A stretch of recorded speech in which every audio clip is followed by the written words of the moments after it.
Hey guys, this is Renee. Welcome back to my channel. Today I want to share with you a tiny haul and just a short card. So I got these Hampton art stamps from Michaels. They were on unmarked clearance for $4 a piece. They did have more sets, but I only picked these two up because I don't see myself using these a whole lot, but I did have a specific project in mind. So what I'm planning to do, you'll see there's a lot of nice sentiments on these cards as well, so I might go back and get another set. We'll see.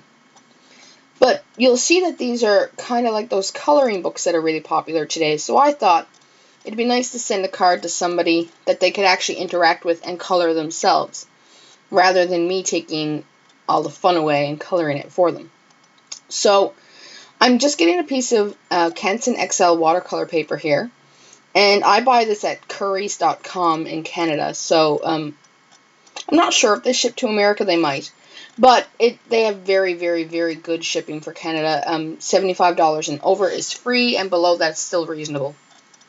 So I'm just using my Misty here because I know that these stamps are not going to stamp very well. They are acrylic. They're not photopolymer. They're made in China rather than in America or Canada, or Europe. So I knew they wouldn't stamp very well, plus I'm stamping them on watercolor paper, which is a bit tricky anyway. So here I'm inking up my stamp using the My Favorite Things black ink. I think it's the hybrid black ink. You can see it doesn't stamp very well. My stamp pad is actually a little bit dry anyway, even though it's pretty much new. So I bought it a while ago though, so I don't think the company would replace it for me. I never used it. It just sat in my room for about a month or so. Now, I did skip ahead a little here because it took me a long time to get this stamped correctly. Again, partly because it's watercolor paper, partly because of the stamp.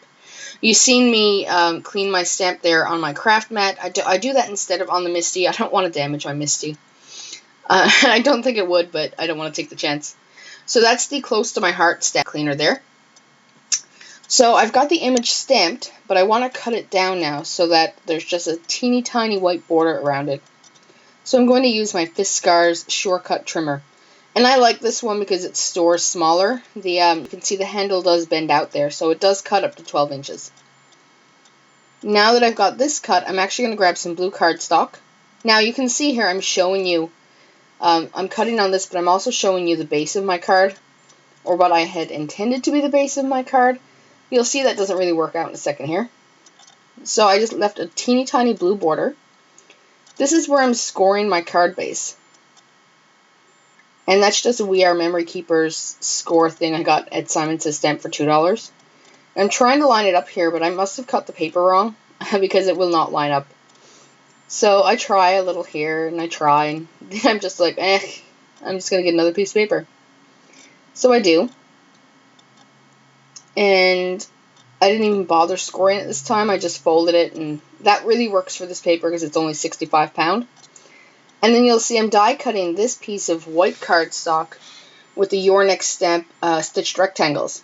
And I prefer the Cuttlebug because it folds up and it stores smaller. I have limited space available, so I do like the Cuttlebug over the Big Shot. So I'm just cutting my paper here. Now you'll see where the problem comes in and why I'm not using the blue card base. So I'm just going to try to put my stamped image. Oh, this is a magnetic pocket I got from the dollar store. They're 2 for $1. They're really good for storing your stamps. Your dies, sorry. So I'm just gonna glue down my panel to the blue panel.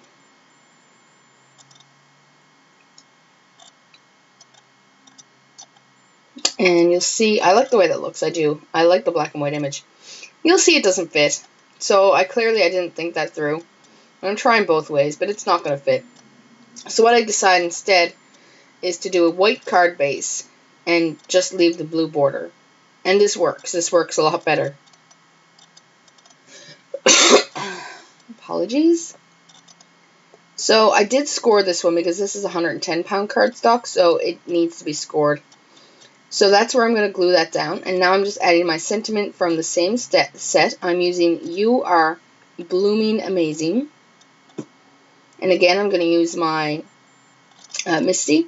This one stamps a lot better though because it's on plain cardstock and not on watercolor paper. So it only takes me 2 tries to get a nice one. And the first one actually came out really good too, the first try with the inking. So it's really the watercolor paper that's the issue with this stamp set. So you'll see I'm just going to stamp it twice. And then I'm going to just, now see there, I did clean it off on my Misty, and normally I don't do that. So now all I have left to do is stick on my watercolor panel, and I'm done the card.